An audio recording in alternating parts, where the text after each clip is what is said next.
Hello நண்பர்களே, Kuwait airport ஈரானினுடைய drone தாக்குதலுக்கு உள்ளாயிருந்துச்சு. இதை சரி செய்யக்கூடிய பணிகள் தற்போது நடந்துகிட்டு இருக்கு. அது சம்பந்தமான முக்கியமான அப்டேட்டை வெளியிட்டிருக்காங்க. ஈரானினுடைய உச்சபட்ச தலைவர் கொல்லப்பட்டதை அடுத்து ஈரான் பதிலடி தாக்குதல் மிக கடுமையாக இருக்கும் அப்படின்னு எச்சரிக்கை விடுத்திருக்காங்க. யாருக்கு இந்த அடி விழும் அப்படிங்கிறதையும் பார்க்க போகிறோம். குவைத்தில் இருக்கக்கூடிய இந்தியர்கள், குறிப்பாக முஸ்லீம் சமூகத்தை சார்ந்தவங்க, இப்போ நடக்கக்கூடிய இந்த போர் குறித்தோ அல்லது ஈரானுக்கு ஆதரவான பதிவுகளையோ கல்ஃபில் இருந்துக்கிட்டு எந்த ஒரு சமூக வலைத்தளத்துலையும் பதிவிடாதீங்க. உங்களுக்கு பெரிய பிரச்சனை வருவதற்கு வாய்ப்பு இருக்குது. வீடியோவை பார்க்குறவங்க முழுவதுமாக பாருங்கள், நிறைய முக்கியமான தகவல்கள் இருக்குது. முதல் செய்தி, குவைத்தில் இருக்கக்கூடிய இந்தியர்களுக்கு இந்திய தூதரகம் மற்றும் இந்தியாவினுடைய வெளியுறவு அமைச்சகம் எமர்ஜென்சி நம்பர்ஸை கொடுத்துருக்காங்க. என்ன காரணம் அப்படிங்கிறது எல்லாருக்குமே தெரியும். தற்பொழுது ஈரான் மற்றும் இஸ்ரேல் அமெரிக்கா கூட்டுப்படைகளுக்கு எதிராக மிகப்பெரிய போர் அப்படிங்கிறது நடந்துக்கிட்டு இருக்கு. இந்த போரில் எந்த அசம்பாவிதங்களும் நடந்துடக்கூடாது. ஹெல்ப் ஏதாவது தேவைப்பட்டுச்சு அப்படின்னா கண்டிப்பாக அதற்கு அழைக்கலாம் அப்படின்னு சொல்லியிருக்காங்க.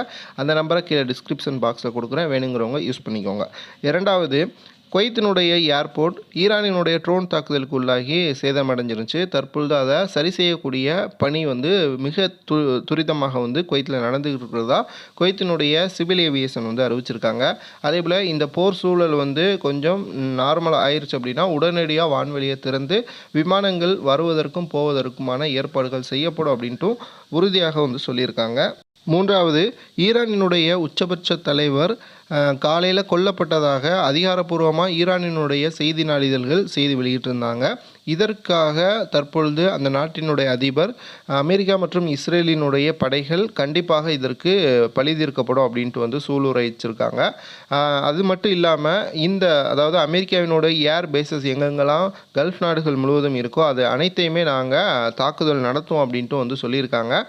குவைத்தை பொறுத்த வரைக்கும் தற்பொழுது இங்கே இருக்கக்கூடிய ஏர் டிஃபென்ஸ் சிஸ்டம் அப்படிங்கிறது ரொம்பவே பெரிய அளவில் ஆக்டிவேட் பண்ணப்பட்டிருக்கு. குவைத்தில் இருக்கக்கூடிய அனைத்து ஏர் டிஃபென்ஸ் சிஸ்டமும் அதே போல் கடல் வழியுமே மிக கடுமையான கண்காணிப்புக்கு உட்படுத்தப்படுது. எல்லை பகுதிகள் எல்லாமே கண்காணிப்புக்கு உட்படுத்தப்படுவதால் குவைத்தில் இருக்கக்கூடிய வெளிநாட்டவர்களுக்கு எந்த பிரச்சனையும் இல்லை அப்படிங்கிறத குவைத்தினுடைய உள்துறை அமைச்சகம் உறுதியாக சொல்லியிருக்காங்க.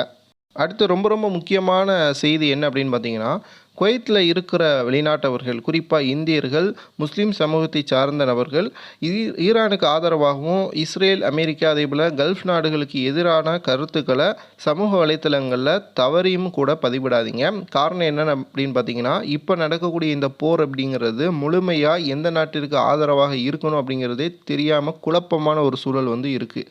இதற்கு ஒரு அவசரப்பட்ட நிலையில் யாராவது கமெண்ட்ஸோ அல்லது பதிவுகளையோ சமூக வலைத்தளங்களான ஃபேஸ்புக், இன்ஸ்டா, வாட்ஸ்அப் அதே போல் யூடியூப் போன்ற பக்கங்களில் பதிவிடாதீங்க.